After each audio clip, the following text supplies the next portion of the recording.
Observation de Magnan et de Hamon. Il est pourtant toujours périlleux d'étayer une décision sur un cas unique, d'autant plus que celui-ci présentait malgré tout une petite lésion motrice.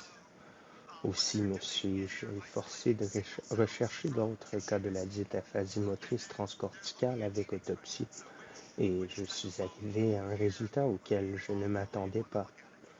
L'impossibilité de parler spontanément avec maintien de la répétition ne dénote pas nécessairement une localisation dans la région sensorielle. Ce symptôme caractéristique de l'aphasie motrice transcorticale se retrouve aussi dans le cas où la maladie siège exclusivement dans la région motrice. Ce n'est que dans un seul cas que la lésion a pu être réellement décrite comme transcorticale. Il s'agissait dans ce cas Magnon d'une tumeur située sur la surface interne de la dure mère.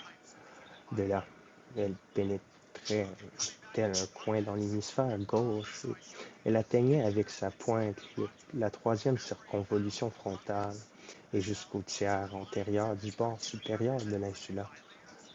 La malade était incapable de fournir des renseignements sur elle-même, ne disait que quelques mots et des syllabes dénuées de sens, mais elle pouvait répéter correctement les mots qu'elle entendait.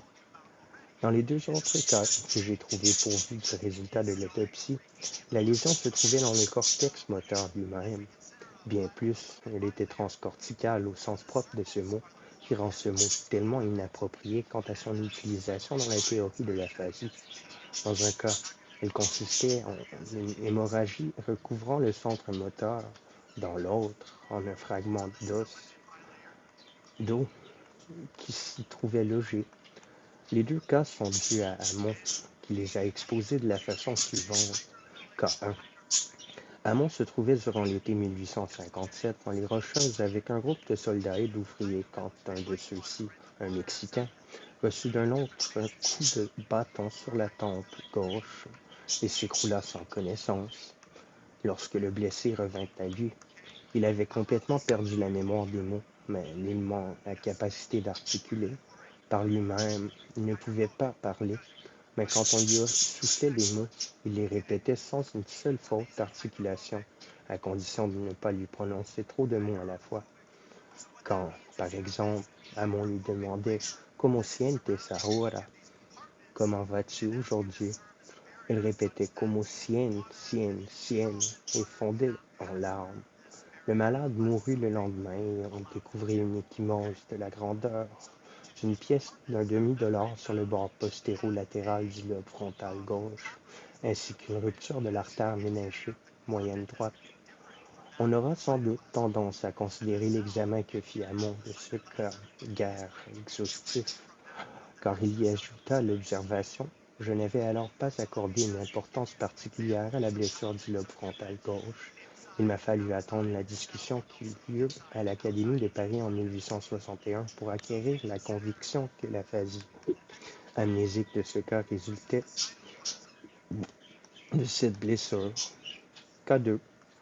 Hamon put observer, durant l'hiver 1868 à 1869, un homme qui, travaillant dans une carrière, avait reçu quelques mois auparavant en se heurtant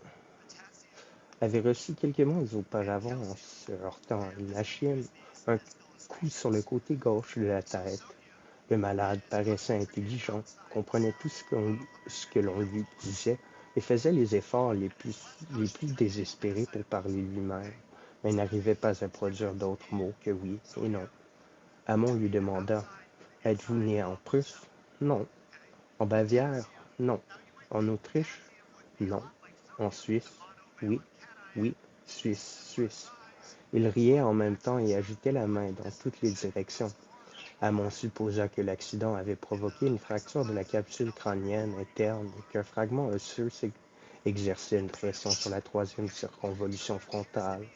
Il conseilla la trépanation qui fut faite et qui confirma pleinement son diagnostic.